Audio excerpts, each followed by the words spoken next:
Okay, we'll call this meeting to order. And I'd like to acknowledge that we're in Mi'kma'ki, the ancestral and unceded territory of Mi'kmaq people. And just before we approve the agenda, I'd like to pass this over to Mr. Doyle for an introduction. Thank you, Deputy Mayor Mosher. I appreciate the time and the latitude today. I want to take a moment to introduce Hillary Grant. She's our newest addition to the Community Development Department as we build that group out to really start our planning work. Hillary is the new Senior Planner Heritage Officer with the town. Before joining us, Hillary was an instructor and PhD candidate at Carleton University. She holds a master's degree in heritage studies from the University of Cambridge and has taught architectural history and heritage planning at the undergraduate and graduate levels. Hillary's over 10 years of working in the heritage field with organizations like Parks Canada, National Capital Commission, and most recently UNESCO. She is published on heritage legislation and the rehabilitation of heritage properties in journals like the International Journal of Heritage Studies and Historic Environment Policy and Practice. She's a board member of ICO MOS Canada and vice president of the Society for Study of Architecture in Canada. That was a mouthful. I probably should have read this before 6 o'clock. Nonetheless, welcome, Hillary. We're glad you've come to join us. Her first day here, we had no heat in the building. So it just goes to speak to some of the complexities of working in a heritage building. Welcome to the team, Hillary. Thank you, Mr. Deputy Mayor.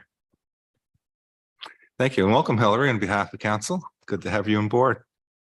Okay, so we looked for the approval of the agenda tonight. Okay, we got a mover and seconder. Any changes or to the agenda? No. All in favor? Opposed? Motion's carried. And then we look at the minutes from our October 22nd meeting. Are there any errors or omissions to note? Yes. Hearing none, look for an approval for those minutes. Have a mover and seconder. All in favor? Opposed? Motion's carried. And then we have minutes from a special meeting from November 28th. Look for any errors or omissions to note there. Hearing none, look for approval. Moved and seconded. All in favor? Opposed?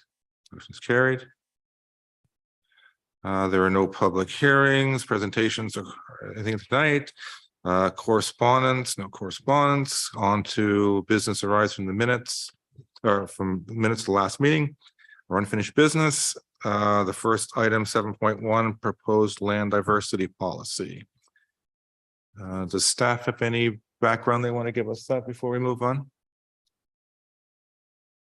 Thank you, Deputy Mayor and Council. The department has been working on a proposed land divestiture policy to help facilitate the disposal of town surplus lands in keeping with the Municipal Government Act. A notice of motion was approved by Council on December 13th, and Council considered the policy during the September 27th Council meeting. Council referred the matter back to staff to consider their comments. Staff has reviewed the policy and inserted changes to the policy outlined in purple in the attached revised land divestiture policy. The proposal is to have council approve a land divestiture policy to identify the approach with regards to the sale of town surplus lands. In keeping with the town's comprehensive community plan, a public engagement process has been outlined in part 8.3 of the policy. This would require the town to undertake a public information session meeting for the sale of any surplus residential use lands as identified on the town's land use bylaw.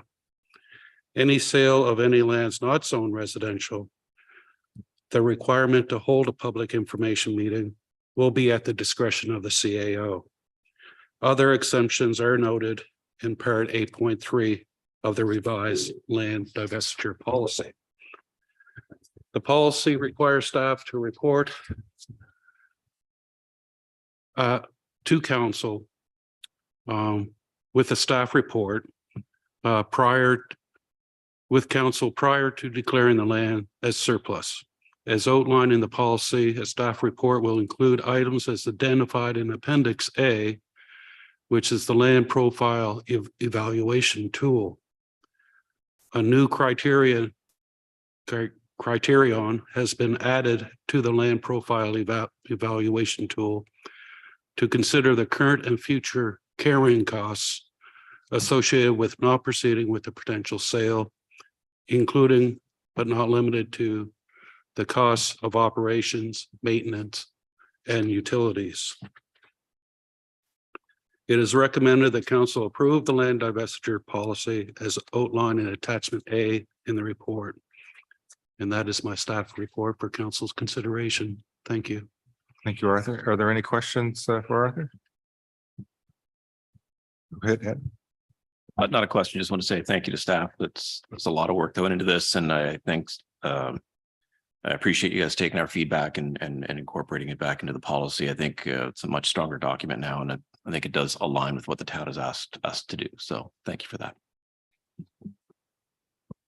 So there's a draft motion on the floor. Is anybody looking to draft? Moved by Councilor Halverson, second by Councilor Duggan. Any discussion on the motion? All in favor? Opposed? Motion's carried. And then we have the proposed street services extension policy. Suspect, Arthur, you got that one as well? Yes, thank you. In a similar fashion, the department has been working on a service extension policy to help facilitate the extension of public services for development proposals. In consultation with Public Works and the Department of Finance, staff has developed a street services extension policy for council's consideration and approval. A notice of motion was approved by council on September 13th, and council considered the policy during the September 27th council meeting. Council referred the matter back to staff to consider their comments, and staff has reviewed the policy and inserted changes to the policy outlined in purple in the attached street service extension policy. The proposal is to have council approve a street service extension policy to identify the approach with regards to the extension of street services and to identify when and how cost sharing scenarios may be deemed appropriate. The policy also provides a map of public open streets, which is Schedule A, to help distinguish between public open streets and existing road reserves. The cost sharing scenarios will only be considered when there is a clear benefit for public investment at the absolute discretion of council on a case-by-case basis. When a request is made, the public expenditure will be reviewed during the following year's budgets deliberations and approved through the budget process prior to entering into any cost sharing arrangements.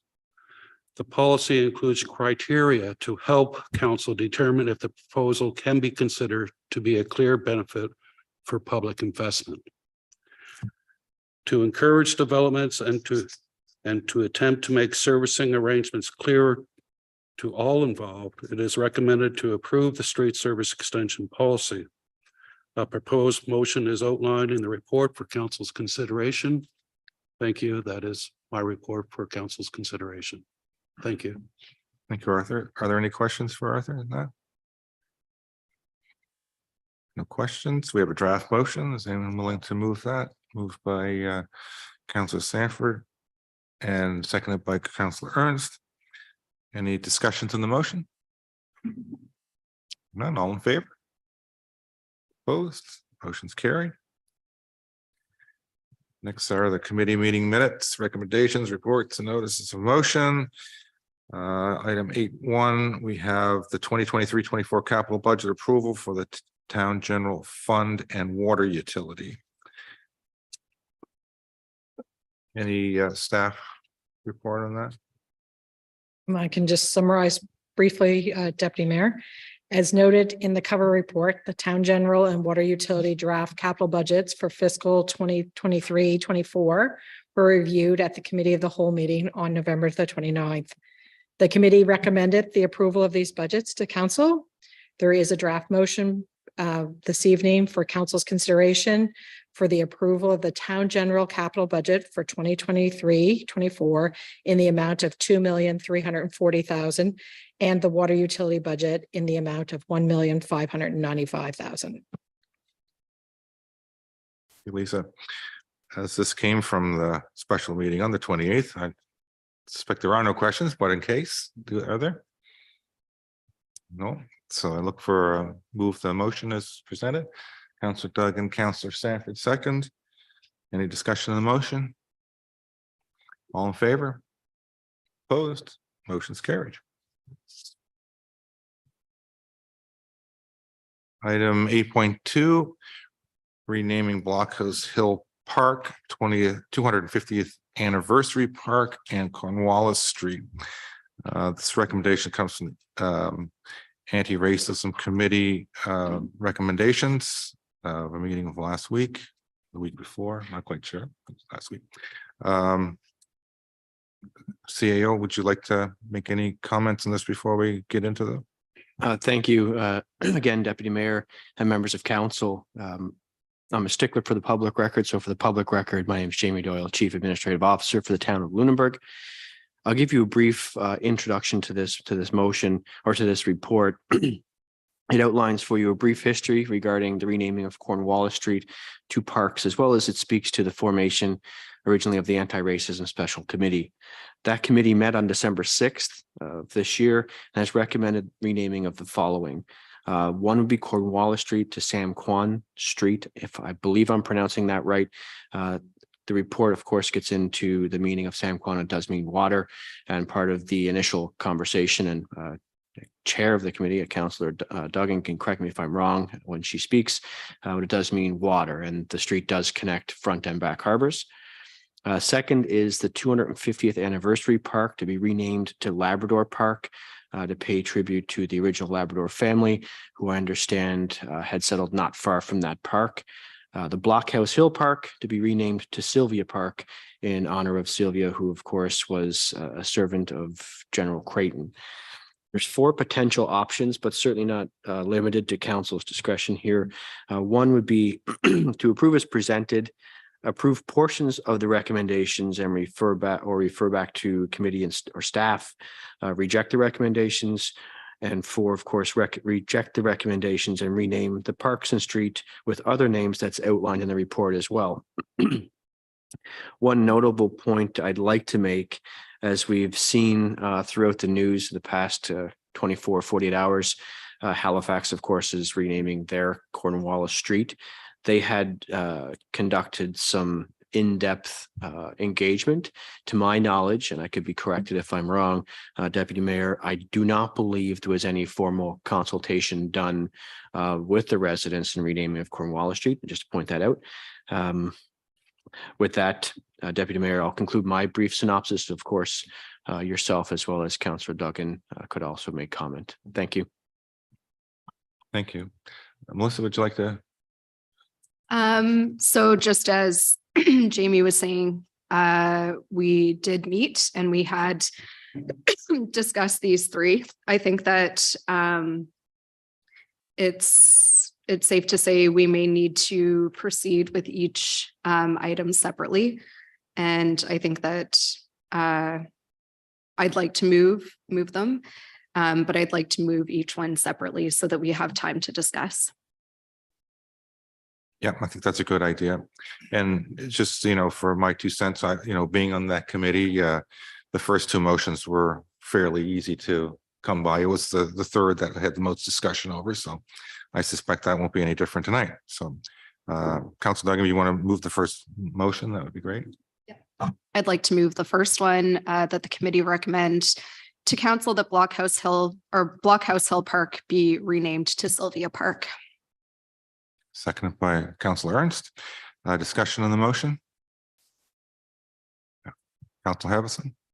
So you're new in the chair, you look that way instead of this way first.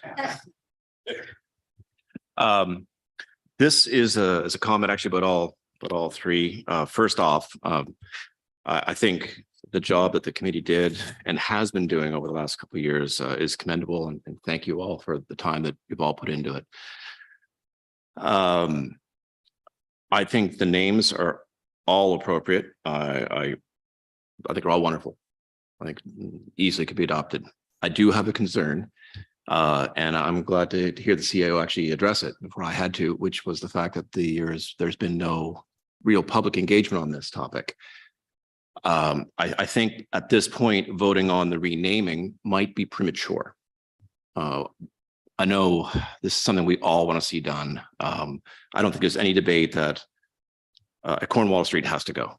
We've heard all the arguments. It's not history. It's not erasing history. It's just not. I'm not even interested in having that discussion because it's been worked and reworked in the media and social media a million different ways. We all know the history. We all know the implications. But I do have concerns that we haven't consulted with the public. And what I would personally like to see is these names be put forward. And perhaps I see there's a list of other names that were considered. I would like to take this to the public. I'd like to hear their feedback to find out if they feel like these names are appropriate. Do they have other suggestions? There's not, we don't have the exclusive license on good ideas in this room or in any room in any facet of this government, I'm sure.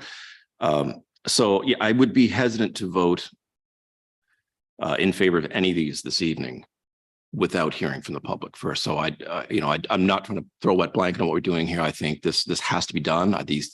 I'm fully on board with changing the names, but we do need to get some feedback from the public. So I'll turn it over and ask the councilors how they feel.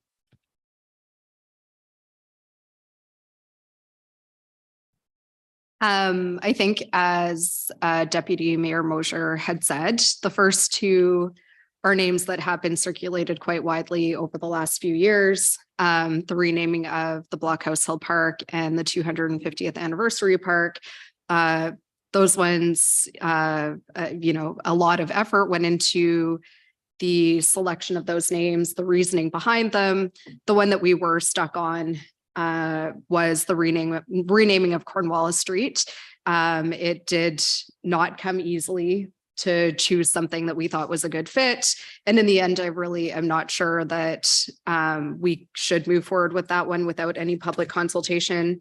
I was made aware today that we have 17 civic addresses on the current Cornwallis Street and about 50 dwelling units.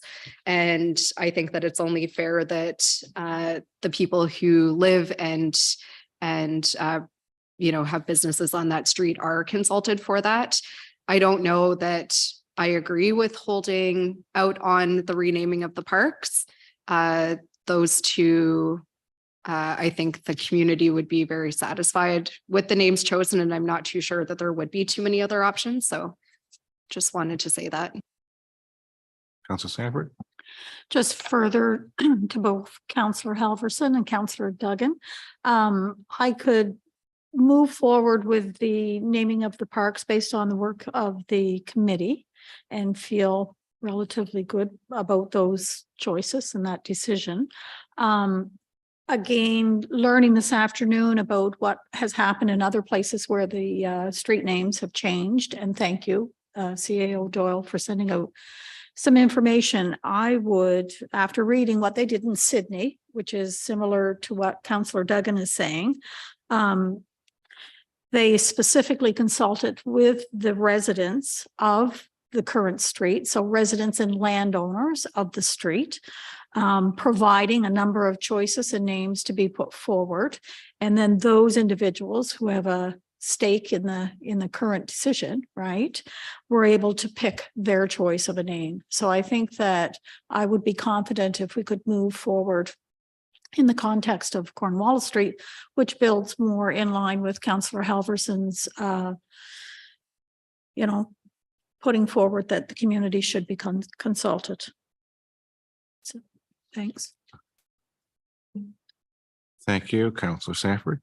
I guess from just reflecting back on the committee, the two parks were all unanimously voted on, and the thoughtfulness behind that is apparent with you know, the interpretive opportunities that naming a park will give, and that will celebrate those individuals and those names in those areas.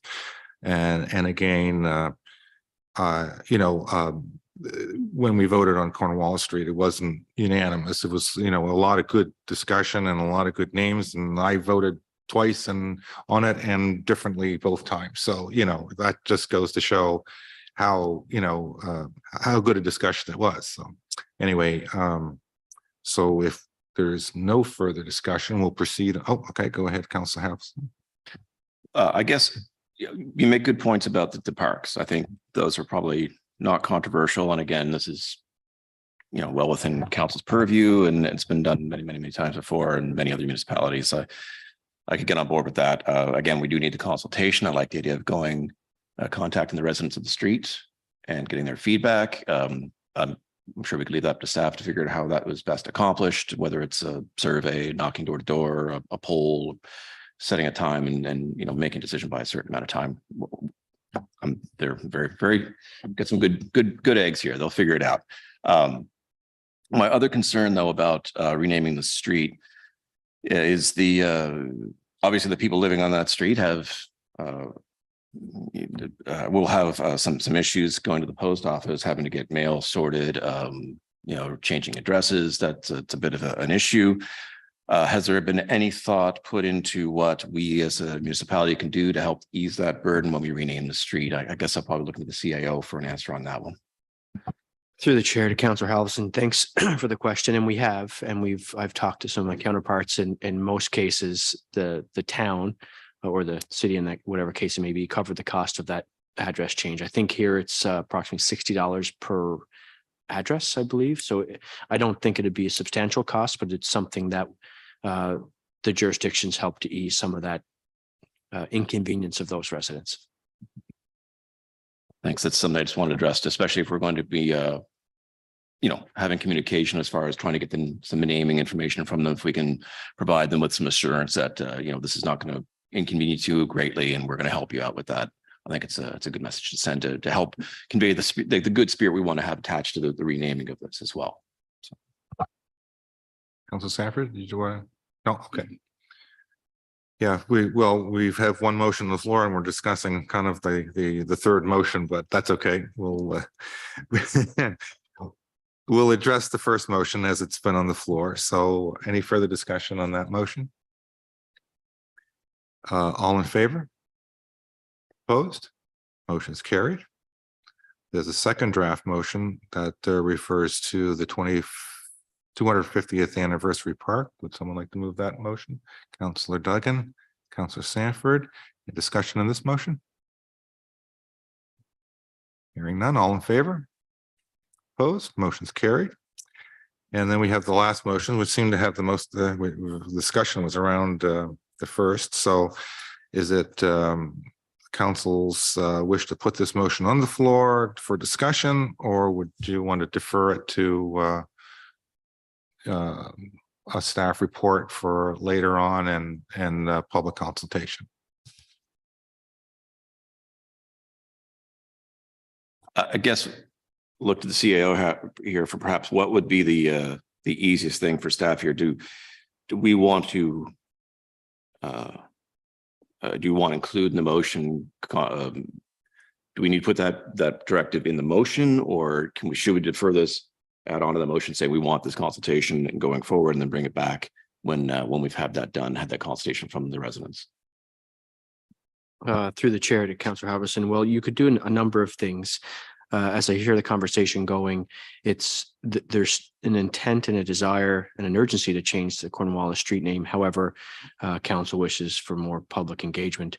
I think we could take a quick recess to craft a motion that would suggest council direct staff or the CAO to engage with the public with the Cornwallis street name as presented, as well as request other options. We have to craft something quickly here for probably 10 minutes and then have council adopt that motion with a date to come back. I don't think in most cases, I think Halifax did 3 or 4 months of engagement. I don't think we need to do that at all. I would think probably first meeting in March at the latest could probably bring something back and do a quick poll and have a conversation with the residents.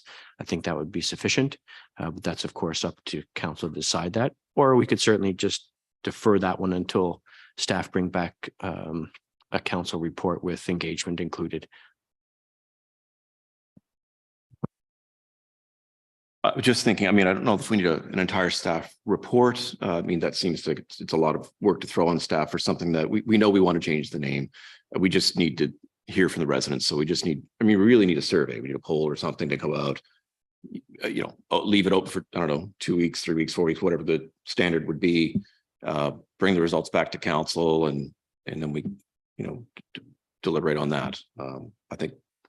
So I don't know how we, if that's the motion we want to put forward, I don't know. Well, I guess I should apologize first because I just sort of went off an assumption of the discussion that we had. I mean, we do have a motion on, so we don't have a motion prepared. Although I do like Mr. Doyle's suggestion of a recess, perhaps to craft a better motion that we could bring forward. But that's entirely, you know, the will of council.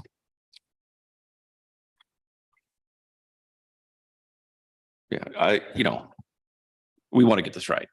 Let's take a minute. Okay, so let's take a 10-minute recess. Okay, we'll be back at the official time here. 6:36. We'll reconvene.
Okay, we're back and live, and we have a motion from staff for, I'll get Kayla to read that first for, So the proposed motion is that council approve renaming Cornwallis Street and direct the CAO to conduct a public engagement process to help determine a new street name, and that the results of that public engagement process return to the first regularly scheduled meeting in March for council's consideration.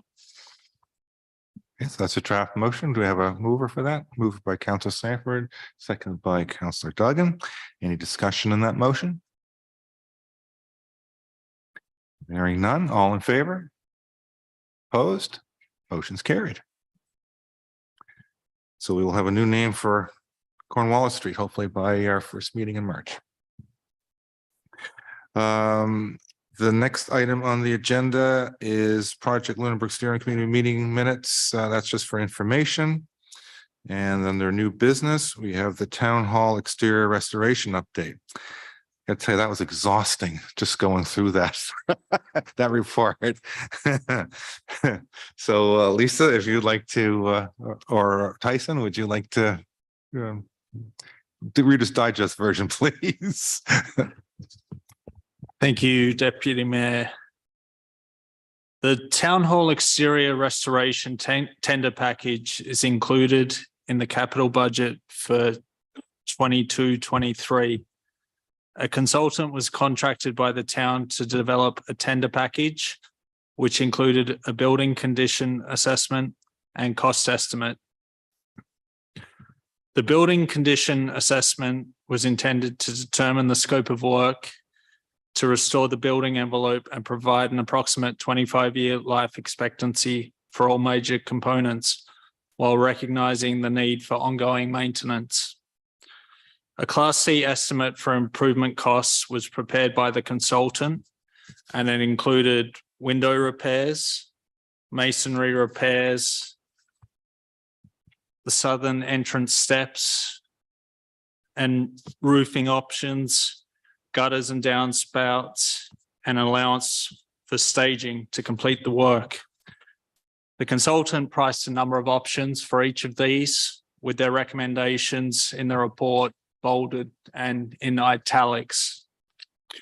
So based on the consultant's assessment and recommendations, the Class C cost estimate for the exterior restoration of Town Hall totals $3.383 million. So options for discussion. The first would be status quo. So that would be leaving the building in its current condition, with the major components continuing to deteriorate. But this would involve the risk of making the condition of the building unsafe for staff and visitors to Town Hall. The relocation temporarily and restoration. So that includes the items listed by the consultant, based on their recommendations totaling $3,383,000, excluding tax and contingency. This would also involve an interior restoration to Town Hall to bring the interior of the building up to the codes and accessibility standards. At this time, we don't have an estimate for the cost involved. Also, during the restoration, Town Hall staff would likely need to relocate for the duration of construction, which would incur rental costs associated with the temporary location. A third option would be the permanent relocation of Town Hall. So this would include finding a new location for Town Hall, whether it be a new building or renovation of an existing building in town. This would involve planning, design, and construction. And the option would require acquisition costs or rental costs associated with the new location. And then a fourth option would be to relocate temporarily and replace Town Hall on the existing footprint. So this option includes the demolition of existing town hall and replacing town hall with a purpose-built new construction. So again, we're involving planning, design and construction. And the town hall staff would need to be temporarily relocated during construction, which would again incur rental costs associated with the temporary location. The financial impact. So if we are to proceed, debt financing will need to be considered, and staff would also need to look for opportunities for grants to help offset the costs to be incurred. The Community Development Director has included information in the attachments to the staff report outlining the heritage aspects associated with Town Hall.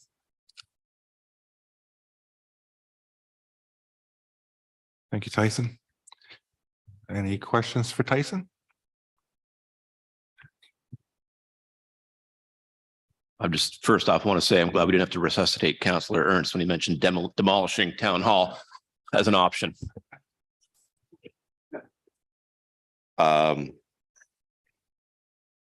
This is for information only. I just want to kind of poke around here on the financials for a moment here, because yeah, we've got, you say 15% is our borrowing limit.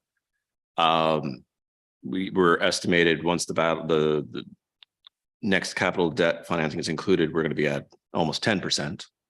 I guess I'm looking at Lisa here because I figure she's probably going to answer this. Where does that? And we have a water treatment plant that we need to be replaced. Where does that leave us if we're going to be close to 10% on our debt financing by the end of this coming budget? That leaves us 5% wiggle room. Is there any way that we're going to be able to, you know, if all the stars align and we can do a third or a quarter share of financing of water treatment plant, like, do we have enough borrowing capacity to actually do that under that 15% limit? It certainly would be challenging, Councillor Halverson. The one thing that would have to be deferred is there would be, like, with the capital plan that we just approved this evening, sort of those future years, there's always some expectation of financing for, say, paving projects or whatever. Many of those would have to be deferred, even with a grant for both town hall and for the proposed wastewater treatment plant. It would still be difficult to stay within that 15%. All right. And then the other option is adding 25 cents onto everyone's tax assessment. That was just one option. Obviously, if, special purpose tax for something like town hall could be over a period of years. I guess construction was estimated in this report thinking over a 2-year period. So that's why I picked 2 years. There's a variety of options that we could do with that. Can take more than the 2 years to pay for it. So it doesn't have to be a 25 cent, but it's still going to be a substantial hit no matter what happens. So, but I know I'm asking you a crystal ball here again. I know you guys love when we do this to you, but what's the bare minimum you can see that if we were to accept this as writ, $3.8 million, whatever it is, what's the longest we could finance it over it, pay the least amount and incur the least damage onto the property tax hit in the coming years? So you can't finance it once the project is completed. It would need to be financed within the following year. So, what we could say is we're just going to do some minor restoration, maybe for 2 years and defer it. And so you could use those two, you know what I mean? And so maybe you had 4 years, or you decide to do that for 5 years. Those would be the way you could extend the financing, would be saving before you would actually undertake the work. I understand. It does, from what you're describing though, that still sounds like a longer pill, like a harder pill to swallow over a longer period of time now, for if that's what we're planning on doing. I had one other thing. I lost my train of thought, so I'm going to relinquish the floor and I'll come back. Thank you. Councillor Sanford. Just building from Councillor Halverson's comments, I find this so hard as counselor, as a new counselor to take when we have so much on our shoulders with regards to the wastewater treatment plant. And then this is added on top of that. So I find it extremely difficult knowing that over years, significant funds get channeled into maybe one specific property at the expense of some of the key pieces, functional pieces that we need to sustain the town. So that's my frustration. Having said that, I'd like to have, this is one example where I would like to have community input. I would love to hear the public present some solutions for us as representatives of the town to be able to work with or to consider. My other point is, as we go forward, I know there's an inclination that we always look to the tax and we're going to put the tax rate up, and I'm not there. I feel it's our responsibility to find other ways. And if we're looking at surplus assets, and I know I crank on about that every now and then, but if we're talking about surplus assets, I know that if we could raise a third of the costs, I'm confident that the province and the federal government would provide 1/3 funding in matched funding through various funding streams. So I would encourage us, if this is the route the community wants us to go, and I'd like to hear that, then I would like for us to be creative in how we utilize and leverage the resources that we have to leverage even more to put into the sustainability of this building, which I think is extremely important. But it's not about me. Thank you. Councillor Ernst. Thank you. Another point that I'd like to bring up as well is it has been sort of one of the issues of this council, of the previous council, of all the councils going back to 1995, when this town was granted its UNESCO designation, trying to get funding from Parks Canada, as is in the UNESCO mandate, that the federal government is supposed to offer subsidies for their sites. I would like to see, and I will look to Arthur and Hillary to weigh in on this as well, of approaching Parks Canada, making them aware that we are at risk of losing our historic town hall that has been in the town of Lunenburg and used for this purpose since the year 1891. And we're quite simply at risk of losing it at this time. And I would like to see them put their money where their mouth is.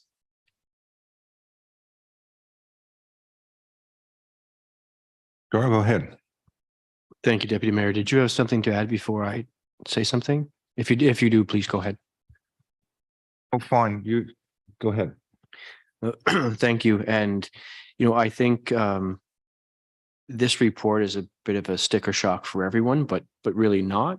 I think everybody knows there's an inherent cost to keep these historical buildings in a condition that is sustainable. I encourage all of you, next time you walk into Town Hall, in the front door, if you look up to the right corner, you'll see water coming in the building. Maybe not on that particular day, but there are leaks throughout the building like that certainly are counterproductive to the structure of this building. I completely agree with all the sentiments shared today. It would be a shame for this not to be used as intended. I agree, Councillor Ernst. I think we have two very good weapons, I guess I'll use them for Heritage and Art and Hillary to start to explore those options. The intent of this report wasn't so much for feedback and direction, but to let it percolate and be socialized with this council and the public so they understand the state of this building. And this is one of ours. We have a few of these buildings that we have to maintain, and we're not given any type of funding from Parks Canada or provincial government to keep these things up. So it's something that we're working on collectively to figure out what some sustainable options are for us, and we'll bring those back to council in the new year. This is more for your reading pleasure over the past probably 5 or 6 days. It's a difficult read, and I know there's a Cadillac option as well as a K-car option. I'm not suggesting either or. But it's a big ticket item for us. And I'd hate to see really good initiatives get sidelined by this for the town of Lunenburg trying to eat this pill when we have other jurisdictions that should be helping us.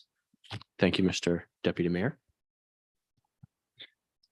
Thank you, Mr. Doyle. I'd just like to say that, I said initially that this was an exhausting read, but it's only because it was new information, and I do appreciate it being brought forward when it is. And it's only exhausting if you try to lift it all at once. And that's the nice part. I don't think we're not at that stage yet where we have to lift it all at once. We have time.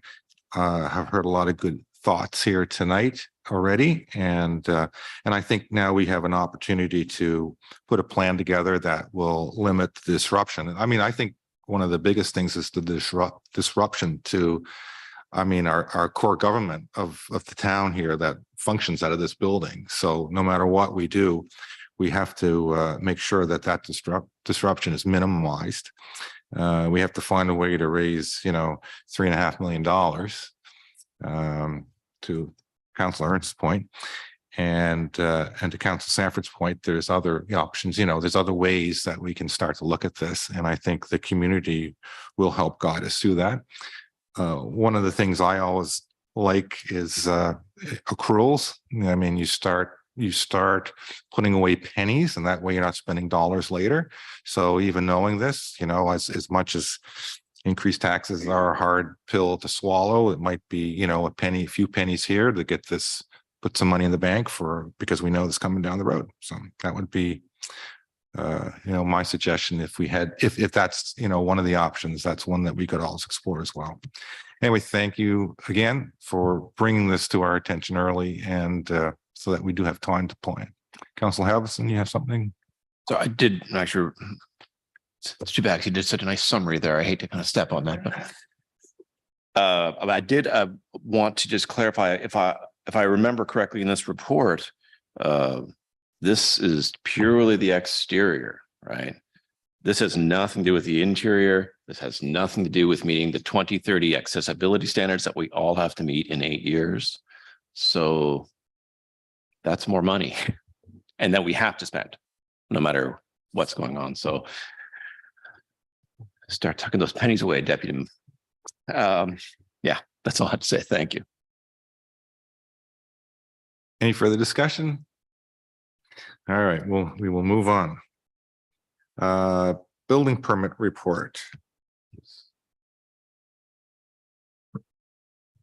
Thank you very much, Deputy Mayor. This report is provided to council for information only. No decision is required at this time. Regular reporting on processed development permits is prepared on a quarterly basis. This reporting focuses on building permits for the period of July 1st to November 30th, 2022. While January to November of 2021 had a higher construction value, the corresponding period in 2022 resulted in 40 dwelling units being approved versus 16 the year previously, with apartments being the largest category. Again, this report is solely for information purposes, and if you have any questions or comments, I'll do my best to address them. Thank you. Questions for Arthur? No, very good. Thank you for your report, Arthur. Next item on the agenda, 9.3, is honorarium change for deputy mayor and councilors. Here I am finally sitting in a chair earning my money and I'm giving it away. There's a draft motion on the floor if they're prepared, if anyone wants to move it.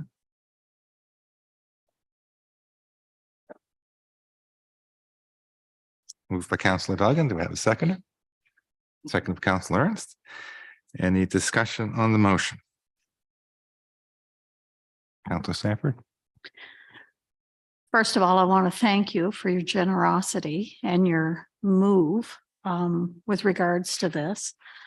Personally, I just don't feel it's necessary. I think I appreciate your offer, but I come to the table. I try to be ready, as I'm sure others do, right? And not coming for the money and just coming because we believe in what it is that we're doing and what we're doing together. So I want to thank you, but respectfully decline. Any other discussion? Sorry, Councilor Halverson. Yeah, I'm going to actually echo what Susan said. Kind of the same sentiment. I appreciate it. But yeah, I mean, we knew the remuneration when we signed up, put our name on the ballot.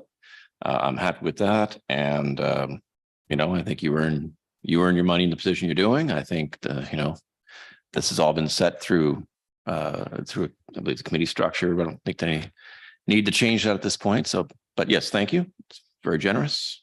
But yeah, I'm going to side with Susan here on this one. Anyone else? Actually, I'm curious to see if this goes 2 and 2, if you have to break it. Yeah. Take the money. You guys.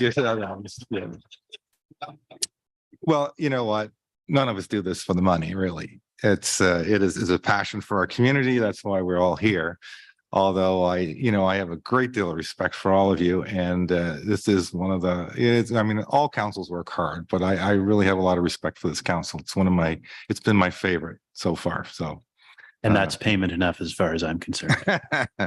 well, we do have a motion on the floor we have to deal with. So if there's no further discussion, I'll call the question. All in favor? Opposed? I should have known. I meant the other way around. Sorry about that. Yeah, I am in favor of the motion. I'm sorry, for the record. Okay, motion has not passed. It's gone. It's been defeated. Don't know what to say. Thank you, I guess. There's another motion here with regards to council and committee member honorarium policy. So I look for someone to move that. Moved by Councilor Halverson. Do we have a seconder? Oh, Councilor Duggan. Discussion on this motion. Just maybe staff might want to this is coming from staff, so they might want to have a little preamble before we have a discussion. Thank you, Deputy Mayor. What we've been coming into, especially with your grand and noble intention, is looking at a lot of our policies, actually. This one in particular, this is more so to review this policy and bring back any changes that may be required to compensation and honorariums. It's nothing too big for us to tackle, but more so just to update the policy. Thank you. Any further discussion? All in favor? Opposed? Motion's carried. Quarterly report. The CAO has an update, just a verbal update for us. Thank you, Deputy Mayor. And I actually got that one confused with the last one. As you may know, just trying to find my speaking notes here. In April, I believe, of 2021, right before I started, or 2022, right before I started, I'll speak briefly on what that looks like. So the quarterly reporting structure as it was very heavy, and I think a bit heavy for a lot of folks to really get into. We're reporting on 55, I believe, activities feeding into 10 goals. I don't think it was working very well for us. So in April of this year, the CAO at the time requested a deferral of the CCP annual reporting until we established a new process. Well, we haven't done that just yet, but we're close. I've been working with consultants to review this, not only review the CCP, but understand the work that we do and how it aligns with that. And you would have seen just how that's starting to work to our favor with the capital budget you just approved. So I reviewed it, and I did identify a lot of consistencies in the reporting and how it looks, one of which I think it's just too big. I think we don't present it visually enough, and you'll see how we started to do that with the last meeting for the capital budget to be a bit more succinct. we measure right now, we measure activities rather than evaluating those goals and how we've moved forward with them.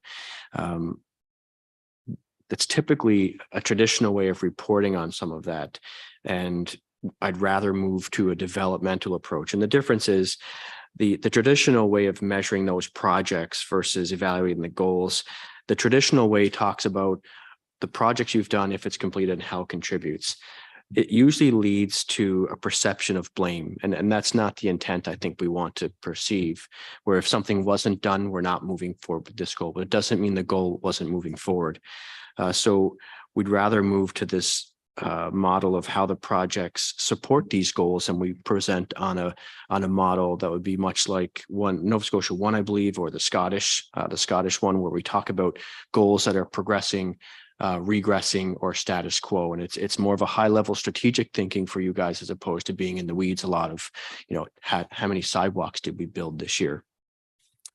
I intend to bring this new way of reporting back first in January. So I'll have probably the first meeting in January, a bit of a model of what this is going to look like to make sure we're on the right path. And if so, bring forward a comprehensive report within that first quarter of how we did in 2022 and relating to that CCP, so that we all stay on the same path. As I mentioned, we currently report on 55 evaluations for 10 goals. It seems really heavy and unnecessary, and it becomes too much of a daunting task for staff. So we'd rather keep track of how well we're doing in our projects collectively and how they feed into each goal. Thank you, Deputy Mayor. Thank you, Mr. Doyle. I would look forward to that. That'll be, I think, very interesting. Okay, next item on the agenda, 9.5, is council appointments and committees and organizations. And there's a draft motion on the floor. Do we need any? Thank you, Deputy Mayor. It's the Jamie Doyle show tonight, I think. Again, thank you. And the report before you, I'll be as brief as I can. It addresses committee and organizational appointments for the year as per our policy 98, committees of council. The intent of this discussion is to discuss any potential changes council wishes to make to committee structure, specifically focusing on external organizations, or Group C as attached. In section 6, of course, you'll find the 2 draft motions, but I think it's also important for these appointments, as you should consider it, is in the report. If there's still a need of a council appointment, is the committee effective? Is there a benefit to the community? Things of that nature. One thing we did find is some committees, they meet at times when councillors aren't able to be present, and it's not one-offs not able to be present. It's holistically across the board, and committees aren't changing those meetings. So it's really de facto, and nobody sits in it anyway. So I think I want to put this on the table to really think about what's right and what should we do moving forward. Right size the committees so that we're not seeming like, and I'm only speaking for myself, I don't want council to feel like they're not failing or not participating because they can't make it. I wouldn't suggest that council adjust their lives to make a committee meeting, but more so find something that works better for their schedules.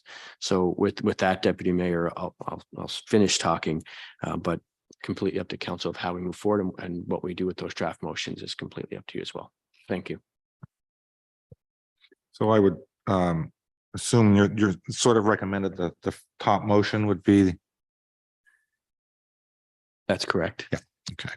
So it's recommended that the top motion of the 2, I'll look to council to put forward whatever one someone would like to make that motion.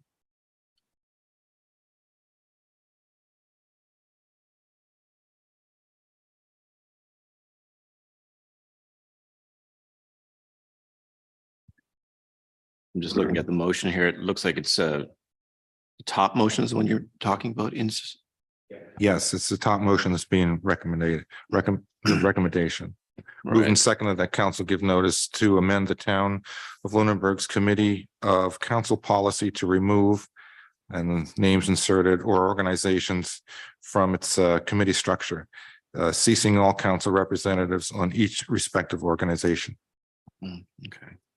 I guess we're probably looking for I guess, counselors who are on those committees, if they're not able to meet them, or there's some issue, those are the committees we're looking at putting in the fill in the blank. Is that the idea? Okay. Councillor Duggan?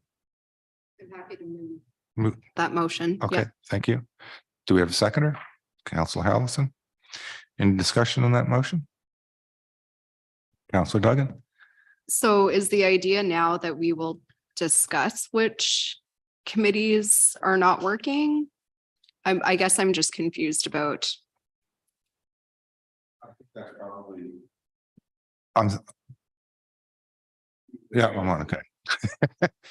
I'm assuming that's a discussion we can have with the CAO, probably. I don't think we definitely, you don't necessarily need to have that tonight. That's correct. And I'll look at Kayla. She did a lot of legwork on this as well. I think we certainly could take this away and have a better discussion about it and bring forward the recommendations. That's completely fine as well. I don't, that would be the second motion, I believe. Kayla, is that correct? So the intent of this report is more of a request for direction, I would say. So if there are any committees that just simply no longer have a benefit for council representation, I would say this is a platform to discuss that and perhaps make a decision to cease representation of council being on that committee. If it's just a matter of a specific counselor is no longer working with that specific committee due to scheduling conflicts, or maybe your interests over your term as counselors have changed, then that's completely different. And we can just look at reappointing various counselors to various committees. And that would come back as a future motion like you would typically see. I think in November you would have seen it. So when we did do a call out to counselors to say, hey, this is an administrative step, we're going to reappoint you all, we had heard some feedback, mostly that scheduling conflicts were prominent for several of you. So there is a discussion. Do you want to look at the structure of your committees and have that more in-depth discussion if council should cease representation completely? Or is it an administrative step where we can rejig your appointments a little bit for the next year? Councillor Hamilton? I think, again, I know that email went around asking about scheduling. I think that maybe the second motion might be appropriate. And staff will have a better handle on some of this. I mean, I'm looking at things like common lands. I mean, there's with the changing of the community structure there. I mean, we're talking about having a new municipal body that's going to take care of that. So that's going to disappear anyways. And if I'm not mistaken, I could be talking on my hat here, but I believe that's what I remember talking about. Yeah, I think maybe I'd be in favor of having staff come through after having the discussions that we've had, perhaps bringing the report forward, and then we can discuss it at that point. Would that be amenable to everyone? Yeah, that sounds reasonable. We do have that first motion on the floor, so we should deal with that maybe, and then we can come back and